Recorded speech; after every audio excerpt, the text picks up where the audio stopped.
components of Cloud Foundry. And these components have nothing to do with infrastructure. Only knows that has some capabilities on memory and disk.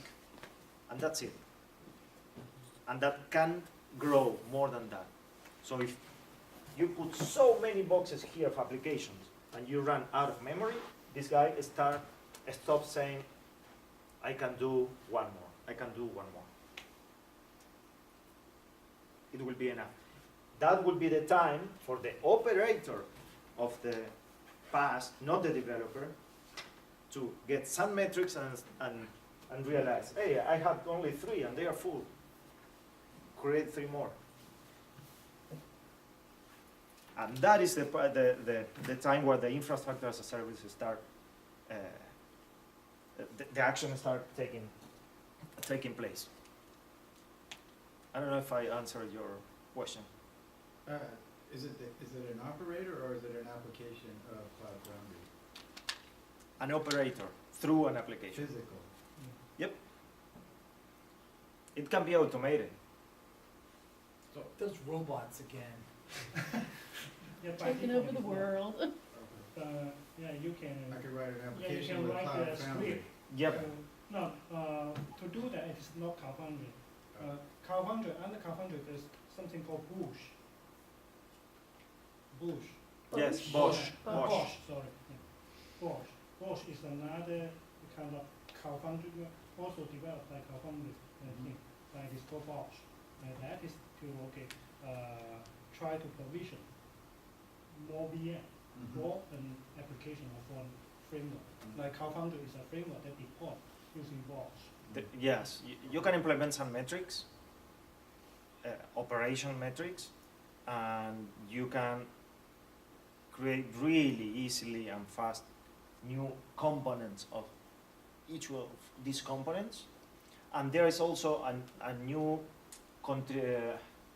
open source community contribution from one guy from Japan, Yudai.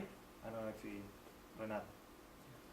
Yudai. He's working on an auto-scaling Bosch version. He's with us, he just retweeted something, I saw his name, so he's in Japan, but he is close. They're already up. Yeah. We already met him. Come on. Yeah, and also he have a nice Nice, Nice Bosch. nice Bosch. push that can deploy on bare Yeah. level, but only one single server. Yeah, and not all the It's components. not for production use, for your development or for your developer. You don't want to. set Okay, up let's move forward. Probably we will be touching some more of those topics here. When something goes wrong, you can just list your applications, health, see the logs. It will actually go to the container, go all the way to the container, bring the logs, and there was a lot of changes lately. Before there was just tail, some files, and now you can have a tail in real time, which is implemented with WebSockets. So you just put the logs there and start seeing the logs. It doesn't store the logs. Yeah. It doesn't make any sense for Cloud Foundry to be a logging system, a storage system. What Cloud Foundry allows you is to put another component of Cloud Foundry, which is the collector and the log aggregator, and connect plugins to upload the logs to, I don't know, Logly. So you can see the logs. Very important thing, you can see the environment variables.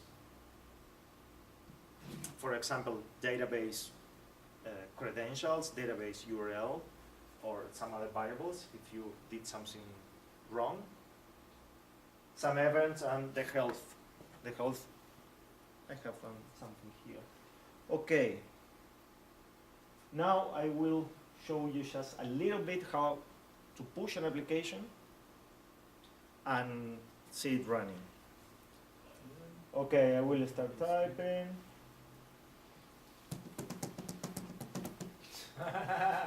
I don't have internet. Let's stop there. Ah.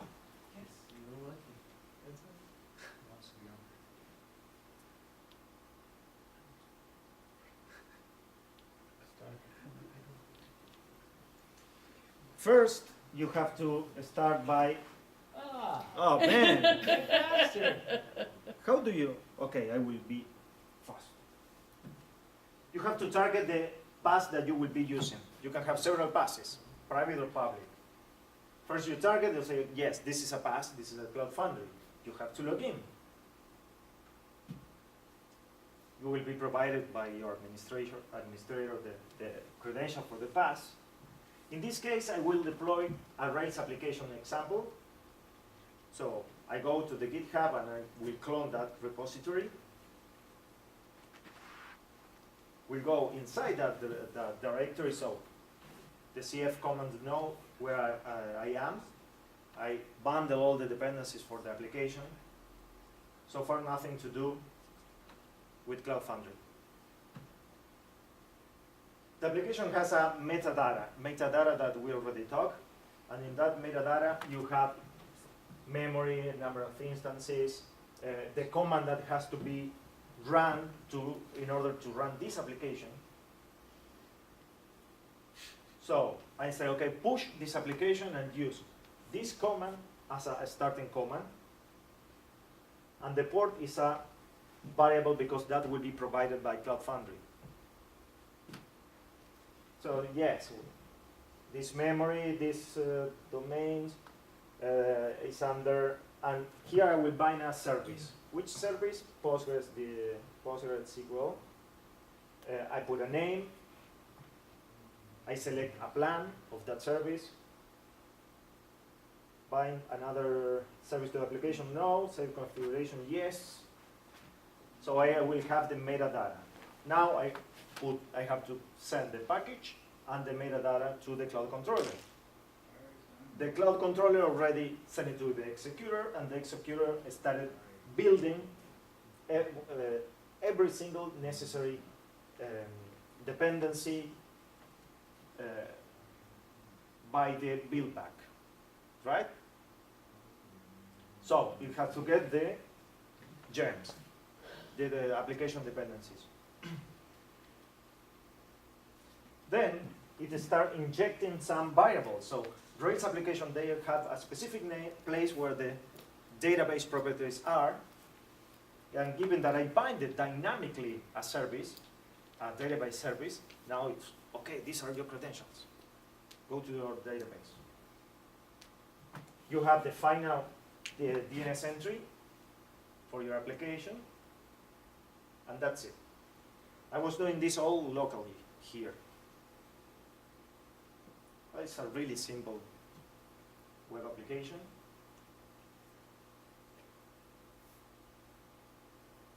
And now I will show you how to scale this application. So now we have some data there, and the application is running. To scale the application is as simple as using the command cf scale. We will ask how many instances do we want to go, from 1 to 4. Memory, okay, I changed from 1 to 2, so I will need more memory in each instance, which will be in one container. But given that I already have the binaries there, I create the container, poof, poof, poof, 4 instances. And the only guy who knows which instance should I go is the router. The router now has, for this address, this IP port, and start load balancing. In the same VM? No. Or No, not VM? necessary. Doesn't matter. What do you mean doesn't matter? Hold on. Now I am scaling up. I cannot stop the video. Yeah, go on. It started scaling down to 2 applications and less memory. And I have nothing to do on the developer side. And the scaling, it can be done. You can handle your scaling by programming it or using some software. Okay, you have questions?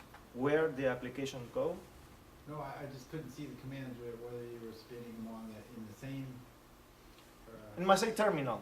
in the same VM, or you launching another VM and running it? or- No, I am always talking with the PaaS. In this case, the cloud controller is my developer API. I have no idea about VMs. The only thing that I know as a developer are applications. So I have this application, which has this name and this domain address, and I say, okay, this application is scale up for 100 instances. 1 gigabyte RAM per instance. Love that. I'm sorry, I never heard that before. Gigabyte. Yeah, it's awesome. It's good. Gigabyte?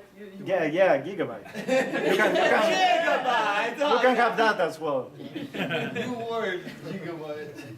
Like a gigolo. And, Yeah. and so the reason the scale down works is because you don't have any state in the application. That's right. If you had state, you couldn't do the scale down. It would be harder. Yeah, It would be harder because you will because say, then you'd have to you quiesce have it to first. die, Yeah, and you have to tell me, I'm ready to die. right.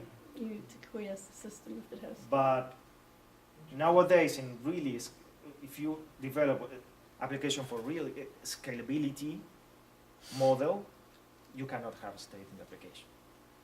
So what happens, like, let's say I'm logged in into this site and here's, like, I have already logged in and I am connected to a VM which you, because you scaled down, you killed it. So what happens to the user side? Here, what if the I user- am here, Yes. and I don't know, a developer somewhere, Mhm. they scale it down. Yes. But I am a user of this application. Yes. So I will click on here, it will go here. The router dynamically modify the routing tables, remove two IPs Mhm. and port to containers. So it will route to a live one. So- I have logged in or not, that will be outside the VM, like my login credentials, like I must have logged in and No, this is application that manages credentials through a database and generating a token. Okay, so it's, It's Not- stateless. You Okay. have a state in the browser, okay. go through the application up to the So, database. so, So I mean, the case you were discussing where the router knows about the removed instances of the application and the next request can be routed appropriately. That's satisfied, but what about the application that is doing work on behalf of a user who has already issued the request and now it is being shut down? Is there, does that make any sense? Yes, there is a protocol for that. Okay. There's a protocol between the cloud controller, the DA, and the health manager as well, where you get an evacuation request and evacuation acknowledge. Okay. I am not too deep into that, Yeah. but yes, Okay, thank you. there is that protocol. Some other things on the Cloud Foundry: portability, scalability, reliability, and extensibility.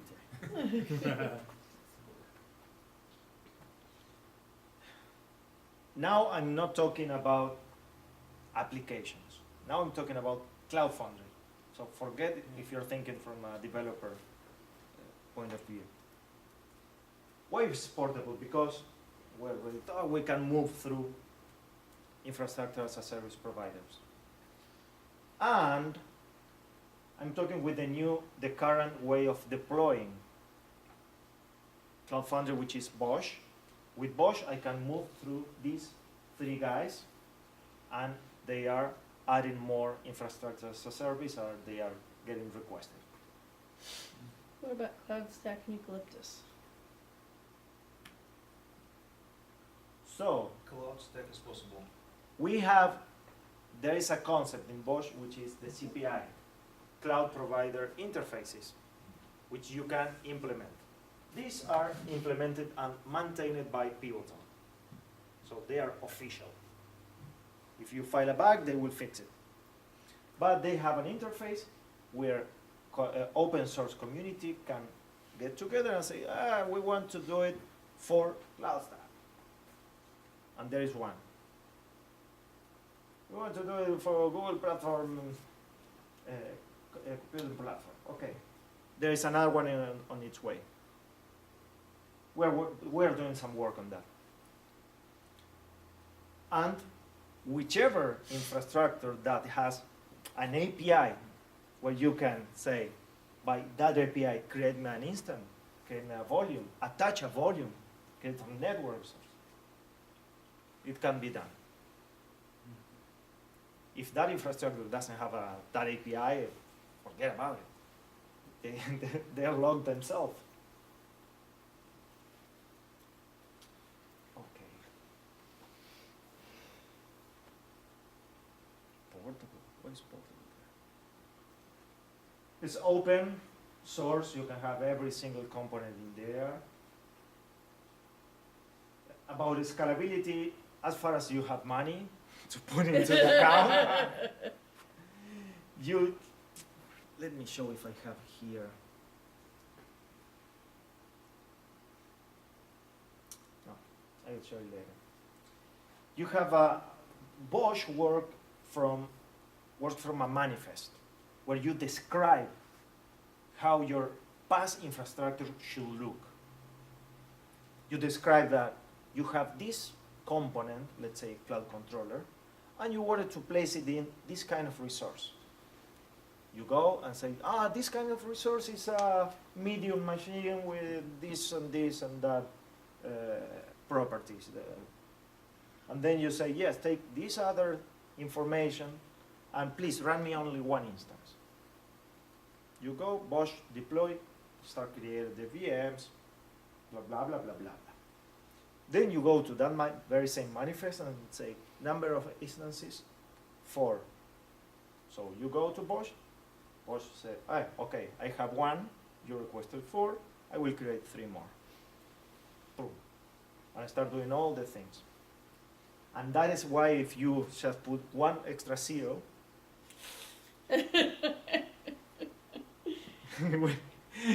the deployment will take more time. And they will fire you. And as I told you, you can deploy several things and also horizontally and vertically. It depends on your needs. For example, if you have a small applications and you really need to high availability, probably this executor, DEA, machines you want them small, probably, and a lot, or you want less VMs but bigger.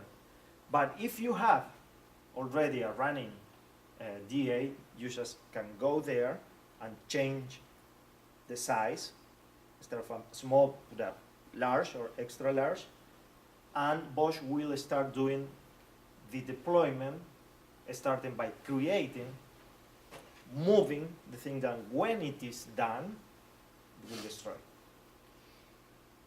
And that is all handled by Bosch.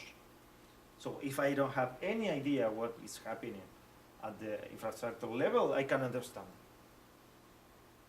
It is good to have an idea what is going on in there. But the thing is that it's not that difficult. It's not that easy though.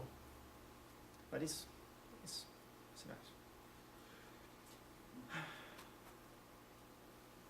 Cloud Foundry has some point of failures. The main one is the message bus. Given that it is a distributed system, for every single component to communicate each other, they need a message bus. So they put messages there, every single component. And you have if you're a component, you have to talk with some protocol. So you go to the message bus and say, okay, I need these messages. For example, the router go to the message bus and say, I want to deliver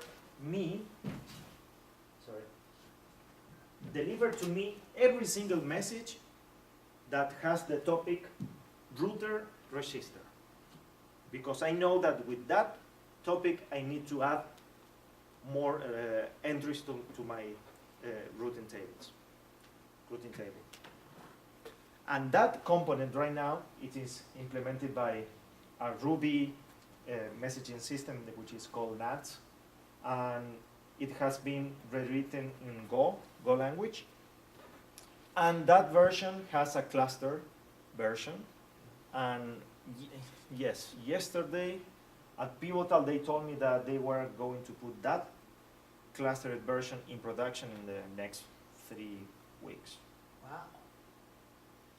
Yeah, they had some issues which they stopped the decision, and now they are going to move it. So there are some other components that you just can spin as many VM as you want. There are some other ones that for high availability they work in a failover way. And well, pretty much it's quite reliable. So it's running, you develop in Ruby or Go, is that? You develop in whichever language you want. Not the It is application? agnostic as far as you have a way to communicate. Yeah. Cloud Foundry itself is written in two languages, Ruby and Go. Some components are written in Go, like router. The most heavy loaded components have been written in Go language. And first is router And you have one component that is the user account and authorization, which is written in Java. But you can replace that component. UAE. UAE is the guy who takes care of Authentication and authorization. authentication for the developers. Okay. Nothing to do with your application. No, You manage your authentication. So it is agnostic because you just need to have a way to talk to this guy. So you need a library. If you have a library, then they don't care. You just communicate through messages. Technology agnostic. Well, we were talking about this.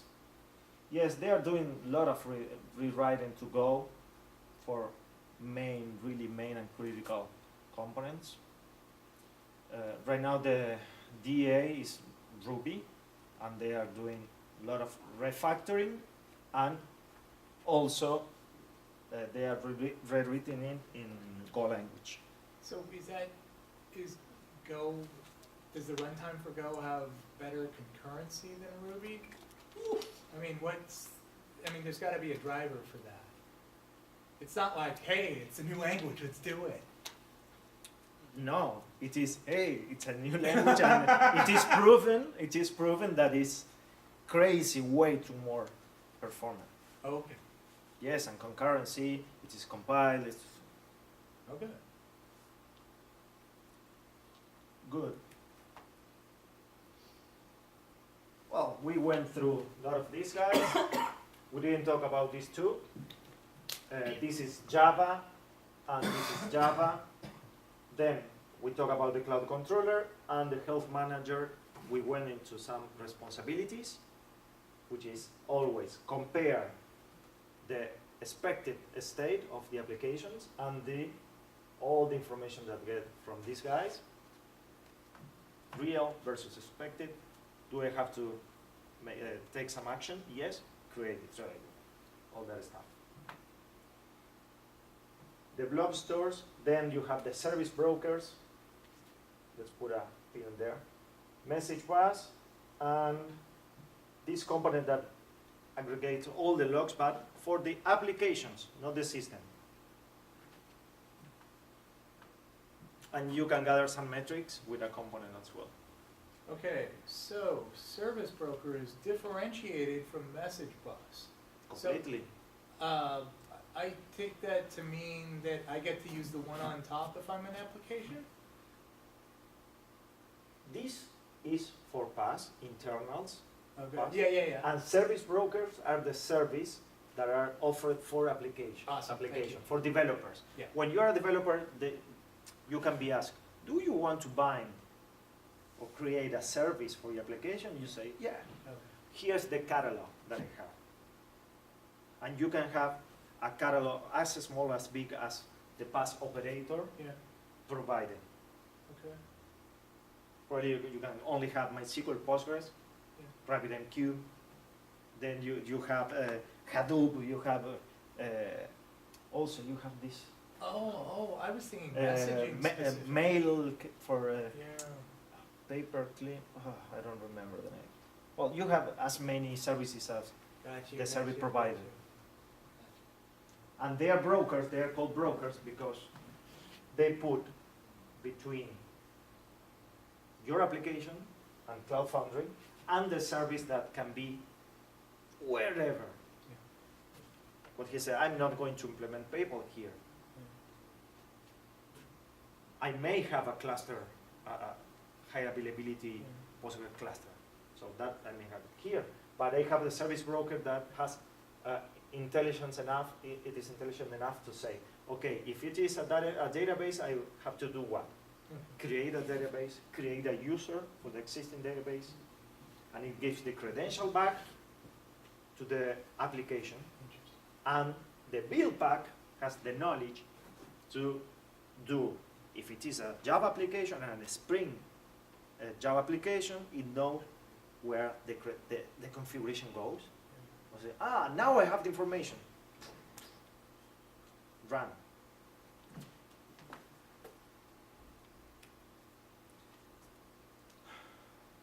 How do you deploy it? This is my baby,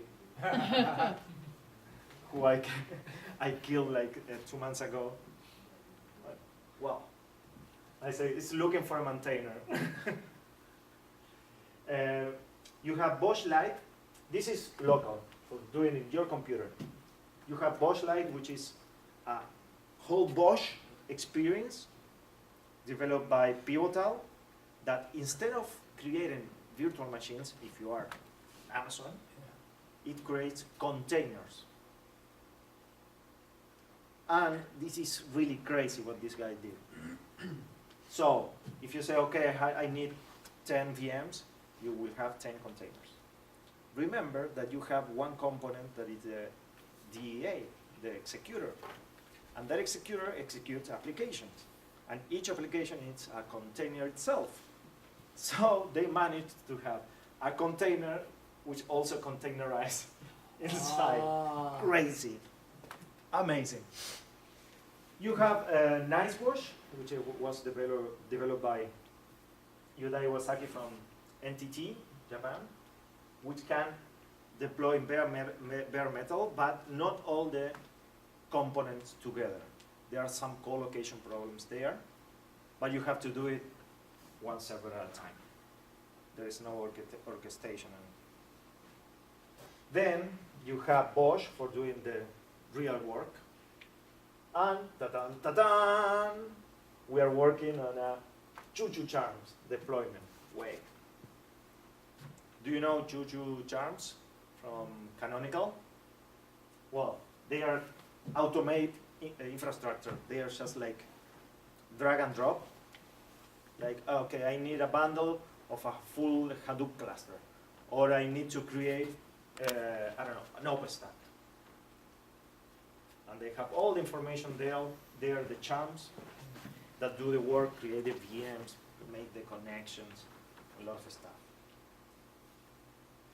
So we are really happy. This is so challenging. And I'm working on It's your the new baby. office. Hmm? It's your new baby. You gave up your old baby, but you have a new baby. Yes, but I have to share it with a lot of parents. Oh, okay.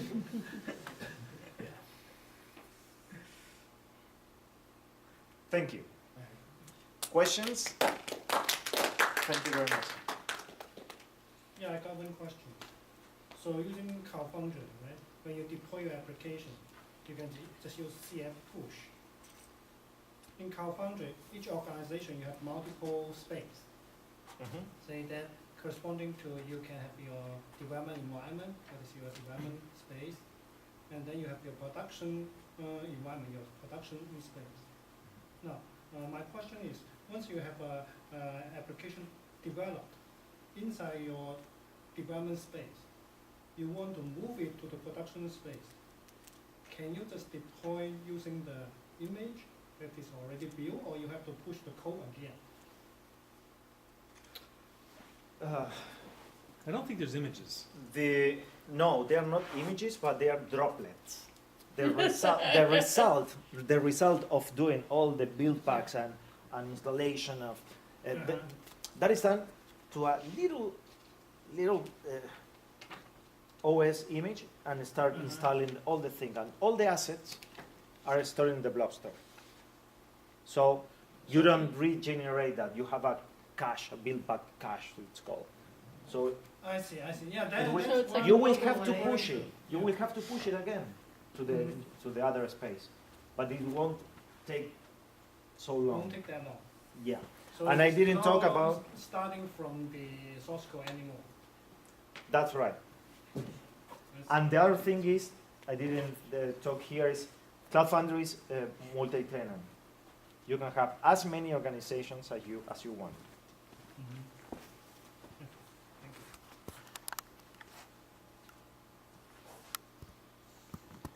No other questions? My throat is still alive. Yesterday was really cold in San Francisco, and I was walking. Gotta move down the peninsula. I've got some developer questions for you. Yeah, go ahead. So like, as a developer, most of this talk, of course, was about setting up Cloud Foundry and how it works. But as a developer, once you've got this set up, what are the pieces that are there kind of by default? As a developer, let's say that you created an account in Pivotals or a public pass. Right, okay, yeah, let's start with the You public paths. don't care about that. Okay, so what are the defaults? Yeah, what's available for me, without having to go set anything up? And there's two reasons why I'm asking. Number one, I want to know where we're at, from a product perspective. How mature is it, right? That's the main thing. I want to know how mature it is. How much is there for developers? And second of all, how much work is it to actually add something? It's whereas with so let's get this first question first. So there's obviously First of all, there's a database there, right? Yeah, it depends if you need one. Well, okay, so what do you have to do? Let's say it's all set up. You and have the running. application and you have your requirements. Right. Internal and externals. Let's say that you require a database and a messaging queue Right. server. So when you deploy the application, you create those services for you. It will ask you, do you want a service? Yes. Which one? Select. Yeah, and this is kind of where I get a little worried, because if you say yeah, I want a database for myself, where is that database running? It is outside pass, right? Well, Yes, is it? it's outside. Yeah. How do you know? It is only responsible for the app, right? Because That will depend on your pass provider. Well, see, that's what I mean. Then you kind of lose all If the you- portability. If you do it by yourself, you will know how you are implementing it. So But you right losing now they- portability? Hmm? You said you're losing portability?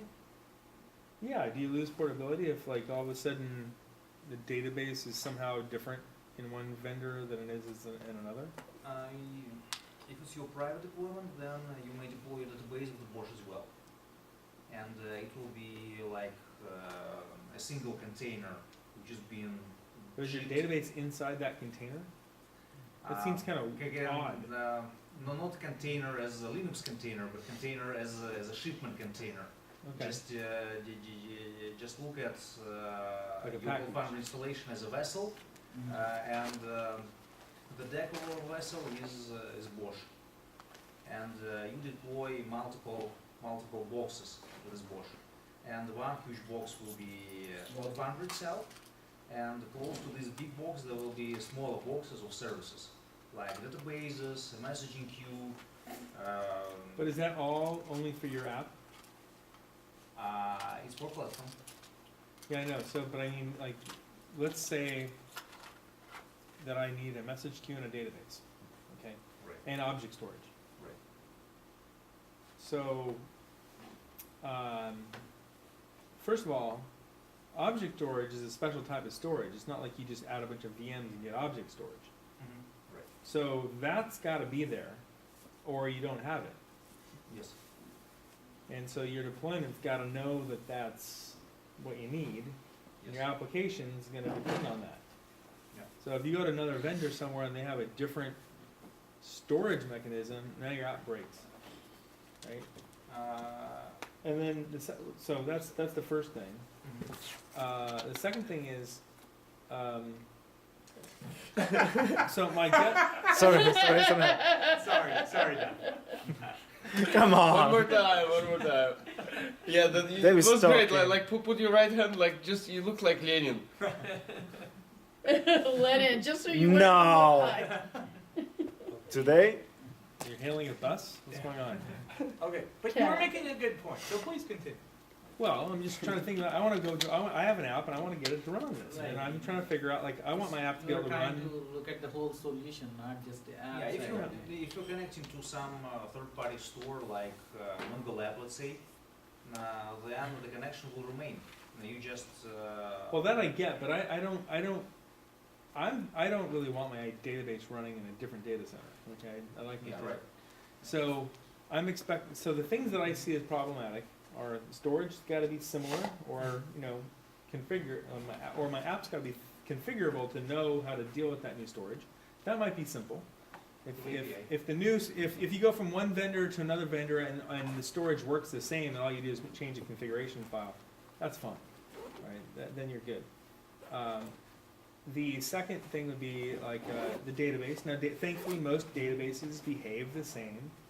If it's if it's SQL Server, Amazon RDS versus database as a service on OpenStack are pretty much the same. So there might be some tiny changes, but then again, that's just going to be in your configuration file. So that's going to be simple. So you're good there. But then you start getting to like the more longer tail services like a message queue. Well, message queues can be very different, and that could break you right there. So now you got to like rewrite that part of your application. Or If you think about portability of the whole stack, you may port it all. Now with databases and with messaging queues and with But this is storage. kind of weird in my opinion, because you're kind of losing. Now you're kind of losing now you're back to being inefficient, because you're going to have like, well, maybe I'm wrong here, but like, where is your message queue running in that scenario? Is it in its own VM? Is it like own? On VM, yes. But now it's like potentially very inefficient. It's just sitting there not doing much, and every once in a while it gets a call. Like, Well, it might be pretty inefficient. first, you don't pay for it. Second, at Yeah, least, yeah. for Well- example, Pivotal, Yeah. they don't host services. What they did is an arrangement with a company that is called AppDirect, which is a third party. It stays between the PaaS and the different providers for Mongo, Elephant, PostgreSQL, and it translates the APIs here to a specific one here. In So AppDirect. for the provision, and then the connection goes directly Right. So where are those things actually running in a different on data those center? companies they provide. In like a different data center? Yeah, That's just kind of that is weird. I mean, maybe it's okay. It's just trying to get my head around that. It's kind of difficult to let go of that part, but It certainly doesn't sound like it. Yeah, it's efficient, not right? Totally one unit, you know. Mhm. you Yeah, are just but one you don't need from a service just one application. No, I understand that, but what I'm trying to figure out here is like, loosely coupled. yeah, It's not a full solution. Yeah, it's not a full solution. You're kind of cobbling things together, which creates loosely brittleness, coupled. Yeah. which is okay. It's okay. It can be a unified solution through Bosch. Right. Well, I think what I'm trying to figure, what I'm more, okay. So let's just back up here for a second. If I'm going to do that in a public cloud, I'm just going to Amazon. Yeah. All right. Yeah. Like that's just Yeah. not. Or Heroku. Yeah. Or yeah, one of the big guys, right? I mean, they're gonna have everything, Right. and I'll put it there, and I don't have to worry about like, oh my God, some different vendor somewhere in a different data center, which Exactly. might have problems, right? I mean, yes, Amazon can have problems, but at least there's one vendor, one throat to choke, right? So it's a little bit more manageable. The scenario I'm thinking more about is is like a private cloud scenario, where you're a company and you want to go set this up, and you know there's a lot of companies out there that have hundreds of apps, hundreds, thousands, you Right. know. So let's say you've got hundreds, you have 200 apps. Like that's enough that you could set up like 4 racks of servers. You might not need that much, but let's just say you go set up 4 racks of servers. That makes sense. And now you could set up like a database as a service that serves all of those apps. You can set up a message queue service that serves all of those apps. You can set up a object storage that serves all of those apps, and then all of those apps can rely on those 3 services being there. Okay. Like to me, that makes just a ton of sense. And I'm kind of thinking through the HP scenario here. You know, like they're going to go sell to a customer who buys a rack, just to start off with 1 rack, right? And it's got storage, and it's got a database as a service, and it's got a message queue. There's some sort of load balancer in there, and it's basically sells this kind of ready to deploy and configure. And then after that, you just say you need more storage, just add more blades or whatever. You need more of a bigger message queue, add more blades. Change the configuration, it now deploys the message queue on another blade, right? And now, but your app is looking at it and saying, I need a message queue, and there's a message queue service, not a server, but a service, and your app just goes, okay, I'm going to go use that, and then behind the scenes, it's taken care of for you. Like, and now you could do that consistently over and over and over and over again, and create essentially a framework that is consistent. And I'm wondering if that's how it's going to turn out, or is it going to be every company for themselves? So you're describing something, well, here's a platform, and now you're developing within that platform, a platform that you can ride on, right? Right. Essentially is what you're saying. Yeah, well, and you and- have those trade-offs to make when you're developing an application. Which one do I use? Do Yeah. I use adapters? Do they all really work transparently and all that kind of stuff? And how does my app go from the service provider A to service provider B? Seamless? Probably not. But Yeah. if you're doing it, And in this scenario, and I could be completely off here. I don't really know how this is going to turn out. I'm just trying to predict this. But in this scenario, you have somebody. You're kind of back to the world of somebody is responsible for that database as a service, and then their customers are all the apps, and so somebody's managing that database as a service, and it's not really the platform.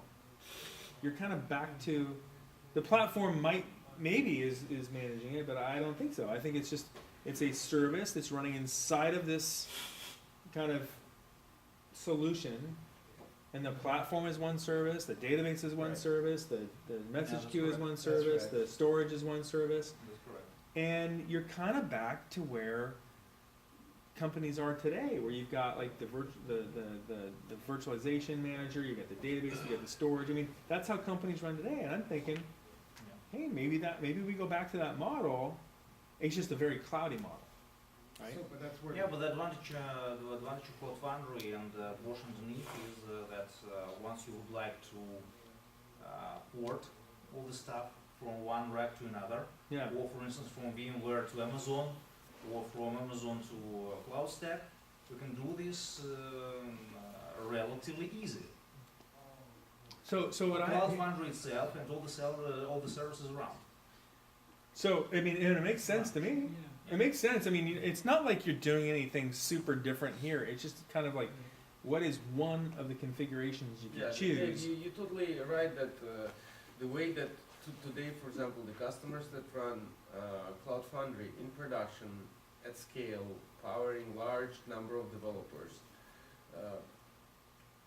in essence, there is not much different about how they run it except the runtime, and that's what runs it in parallel with what you said at the beginning of the meeting, and but it's gonna change. And so today, what those early adopters of Cloud Foundry really have, they have Cloud Foundry powering the runtime and providing all these great things, but just for the application. The database, they still run, a lot of the Cloud Foundry users connect their apps directly.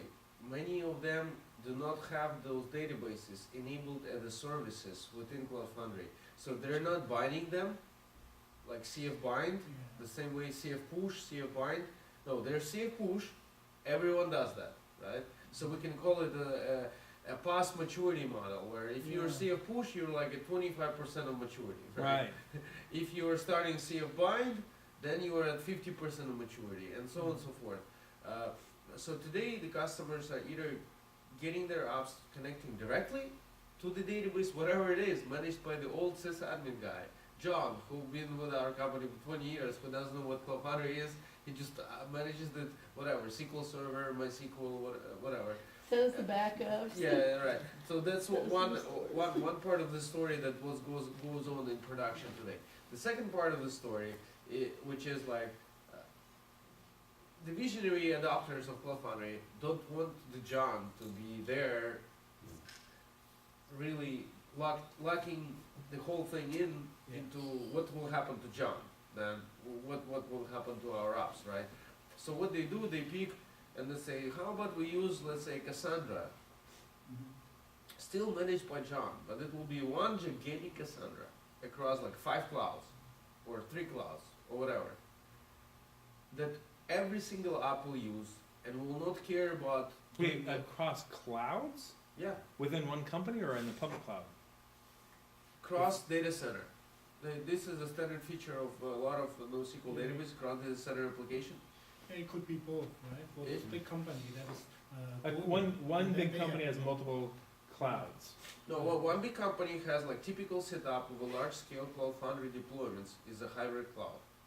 It's a private cloud managed by someone where there is a Cloud Foundry and where there is a, let's say, Cassandra, a portion of the Cassandra cluster. And then there is AWS, where there is a second Cloud Foundry, because there is no way right now, it's in the early days of having multi-region support, right, for Cloud Foundry. So those that started using it a year ago or a year and a half ago and really put in a lot of apps in there, hundreds of developers building apps and releasing them every day, they don't have a single like a gigantic Cloud Foundry cluster. They have one in the private cloud, one in the AWS. Some of them are names I cannot name, but some I can say, like Sky, for example. Sky, it's an internet and cable provider and TV company in the UK. So the part of theirs, they in fact they Just have like 3 clouds. Just like B Sky B, those guys? Or is it Yeah, just- exactly. These are the same guys. So they have even three locations. So the typical setup is a hybrid cloud where there is a private portion and then there is a hybrid portion. I can draw this here. So today, if we have so we have CF push. Here, let's put this over here. But it's not behind the speaker. Yeah. Ow. Fingers? Yeah. Yeah, I got some fingers. I feel you. It's okay. And I still got my Yeah, fingers. so today we have the production grade Cloud Foundry deployments have from where you have the CF push. This is region 1. This is region 2. This could be, let's say, it could be private cloud. This could be, let's say, for example, AWS. Right? So what they do right now, they push one app to 2 different clouds. This is Cloud Foundry 1, and this is Cloud Foundry 2. There are separate deployments. You take Bosch, you deploy it here, then you take Bosch, you deploy it there. And then you push the same app to 2 of them, and then you can set up like a Route 53 or something, right, to load balance. The databases here have nothing to do with the Cloud Foundry at this point. They're not services. It's not unified across different clouds. And here you have, let's say, DB1. Here you have DB1. And you might have somewhere here DB1. It's just like several nodes of the same database that is multi-data center replicated.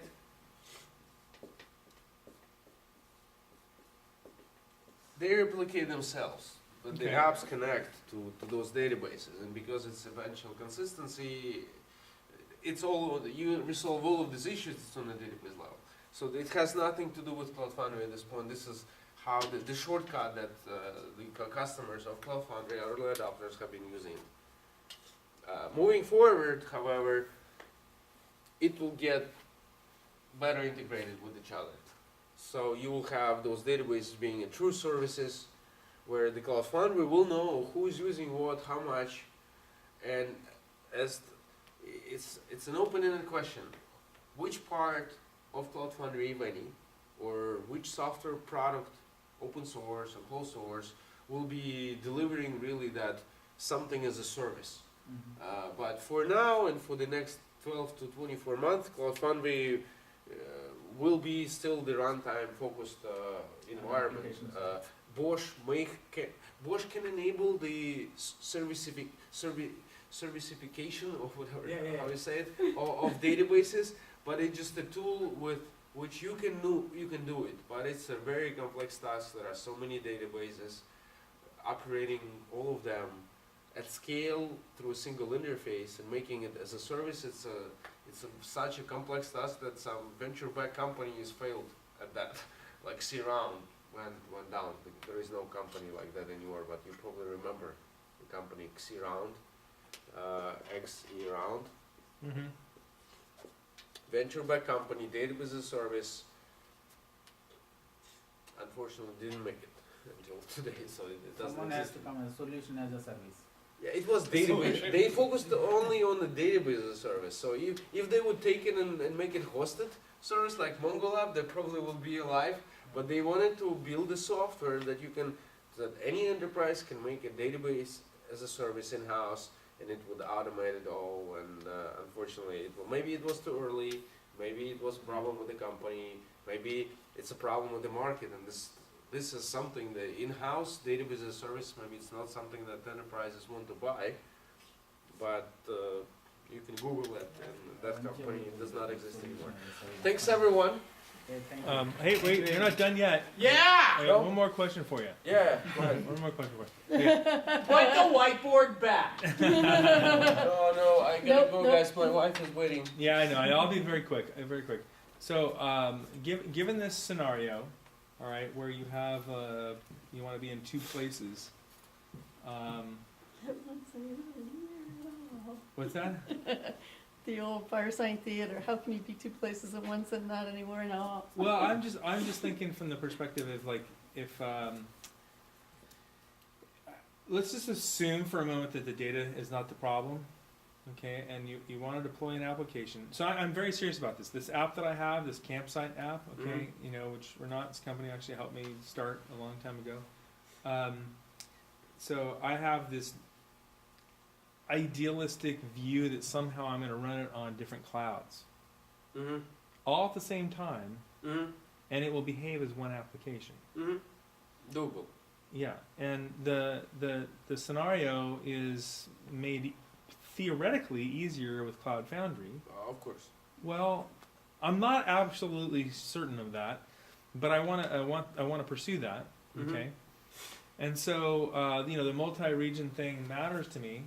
But I think it comes down to like partitioning your application or sharding it in such a way where, parts of it can run in one data center and parts of it can run in others, and they fail over to each other. But you're not actually trying to get the data to always be real time. Well, you will have to replicate it, and that's where the multi-data center replication capabilities of some databases are really good at it. That make it happen. So on the application tier, it's the easiest part of making the multi-cloud thing a reality. Because you can be stateless. Because they're stateless and it doesn't matter. There's no data. Data is hard. Yeah, right. Data is like the hardest part. The easiest part to make it happen is just take your application and set up, let's say, Cloud Foundry in 2 different clouds. Okay, put the load balancer in front of the Go router in each of them. You put one load balancer on top, right? And you connect both of these instances that are totally independent, live their own life, as long as they're the same version, user experience is the same.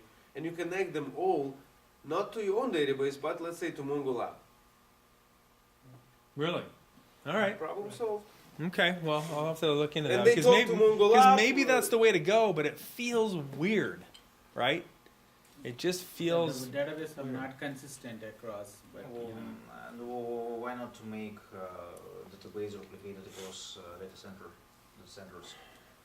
I think the reality is, and I'm actually gonna For Dave's seriously- use case, it might be more expensive. You're talking, especially if you want high availability, you're talking about like 2-3 nodes here, 2-3 nodes there. Yeah, I think I'm going to investigate this because $200 at the end of the day, managing the data is really hard. Thank So if you, somebody else can, thank you very for much. doing this. Yeah. Yeah, thank you. All right, thank you guys, and we'll let you know when we do it again. Right, relational database, it's really good. It's a relational database. Yeah.